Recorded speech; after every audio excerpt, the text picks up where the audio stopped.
Shalom, shalom, bien-aimés de Jésus, soyez bénis, soyez bénis. Alors, lorsqu'on parle de relations humaines, il y a un ensemble de réactions qu'on peut observer. Et parmi ces réactions, il y a l'ingratitude, il y a le mépris. Personne n'est heureux de se voir remercié par de l'ingratitude ou par de la trahison. Et c'est ce qui est arrivé à Moïse dans Exode 2, versets 11 à 15. Cependant, de telles réactions sont parfois le résultat d'une mauvaise façon de faire malgré les bonnes intentions de celui qui voulait faire du bien. Alors c'est l'histoire de Moïse ou le bourgeon qui voulait porter du fruit. Versets 11 à 12. En ce temps-là, Moïse vit un Égyptien qui frappait un Hébreu, il tua l'Égyptien. Il est évident que Moïse voulait faire du bien à ses frères.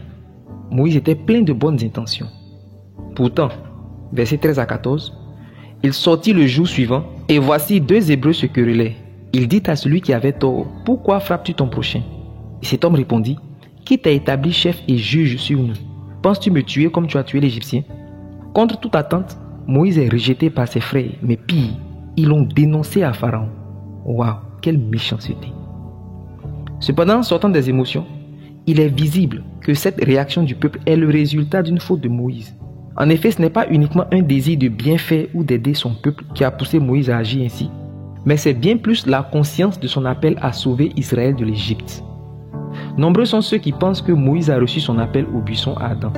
Mais en vérité, Moïse a reçu son appel bien avant le buisson Adam et même pendant qu'il grandissait chez Pharaon. Et au moins 3 textes le suggèrent. Exode 4, verset 10. Moïse dit à l'Éternel, « Ah Seigneur, je ne suis pas un homme qui ait la parole facile, et ce n'est ni d'hier, ni d'avant-hier, ni même depuis que tu parles à ton serviteur. » Alors Dieu parlait à Moïse depuis très longtemps, bien avant hier et avant-hier. En fait, Moïse connaît Dieu et parle avec lui depuis chez Pharaon. Ensuite, Hébreux 11, versets 24 à 26. C'est par la foi que Moïse, point de suspension, regardant l'opprobre de Christ comme une richesse plus grande que les trésors de l'Égypte.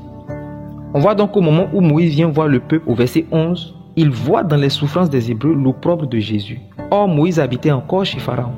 C'est donc là que Dieu va lui révéler de telles profondeurs sur lui, Dieu. Et enfin, Acte 7, verset 25. Il pensait que ses frères comprendraient que Dieu leur accordait la délivrance par sa main. Il suit donc de tout ce qui précède. Qu'en tuant l'Égyptien, Moïse voulait déjà commencer l'œuvre de délivrance d'Israël à laquelle Dieu l'a appelé. Le problème est que Moïse, bien qu'étant appelé, s'est lancé dans sa mission avant le temps et par lui-même. Dieu ne lui avait pas encore donné le feu vert et encore moins la manière de procéder. Alors oui, Moïse était bien intentionné, mais derrière ses bonnes intentions et cette apparente bonne œuvre, Moïse a fait une bêtise. Et aujourd'hui, c'est aussi le cas pour toi. Tu as voulu faire pour Dieu, mais tu as agi dans tes émotions, dans ta logique, une logique humaine, dans une œuvre spirituelle. Et tu as agi avant le temps ou de la mauvaise façon. Si tu veux sauver, si tu veux aider, tu dois te laisser conduire par le Saint-Esprit. En effet, c'est au buisson Adam que Moïse reçoit non son appel, mais le feu vert pour se lancer ainsi que la façon de procéder. C'est alors que maintenant, quand Moïse va vers le peuple se présenter, le peuple croit. Exode 4, verset 31. Lorsque Dieu t'appelle à son œuvre, il y a un temps marqué pour la commencer. Tu ne peux pas te précipiter au risque de finir frustré. Tu dois attendre le feu vert de Dieu avant de te lancer parce que bien souvent, après l'appel, vient d'abord la préparation. Et c'est ce qu'a connu Moïse en Madian avec son beau-père Jéthro, Exode 3, verset 1. David aussi n'est pas monté sur le trône juste après avoir été un roi. Il a même dû fuir Saül pendant plus de 10 ans.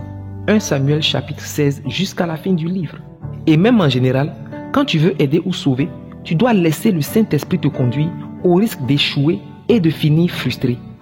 Car ce n'est ni par la puissance, ni par la force, mais c'est par mon esprit, dit l'Éternel.